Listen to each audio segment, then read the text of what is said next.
కాక్రోచుల వేటైతే start చేసేసాననమాట. ముందుగా hit gel వాడతాననింది. ఇప్పుడు లక్ష్మణ రేఖ పట్టుకునొచ్చింది. ఏంటి అని చూస్తున్నారా? అంగిట్లో వెళ్లి అడిగితేనేమో స్టాక్ లేదు, రేపు రండి మేడం అన్నారు. రేపు దాకా మాకు ఓపిక లేదు గాని ఇప్పుడు ఏదుందో దాన్ని ఇవ్వండి అంటే లక్ష్మణ రేఖనైతే చేతిలో ఇచ్చారనమాట. తీసుకునొచ్చి నైట్ ఫుల్ ఇలా రాసేసి పడుకున్నాను. పొద్దున్న లేసి చూస్తేనేమో అక్కడక్కడ ఒక్కొక్కటి పడునిందనమాట. కౌంటింగ్ ఎక్కువయ్యే కొద్దీ మొహంలో చిరునవ్వు మనకే తెలియకుండా వచ్చేస్తుంది. ఒక జీవిని చంపి ఇంతలా సంతోషపడుతున్నామే అని ఒక పక్క అనిపించినా కూడా, సావండి మీకు ఇది కావాల్సిందే, ఎంత పనిచ్చారు నాకు అనేలాగా కూడా ఉన్నిందన్నమాట. కంటిన్యూస్ గా 2 రోజుల పాటు ఇలా గీశాను.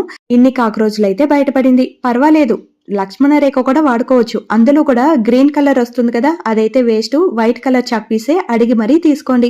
ఇక మా తోటలో వేసింది ఒక తోట. కాకరకాయ చెట్టు వేస్తేనేమో ఎప్పుడు వేసినా పువ్వు వచ్చి పడిపోయేది. ఈసారి మాత్రం ఒక కాయ నిలిచింది. అక్కడక్కడ పిందెలు కూడా ఉంది. చూడ్డానికే చాలా సంతోషంగా ఉండింది. మనం పెంచిన చెట్టు కదా, సంతోషం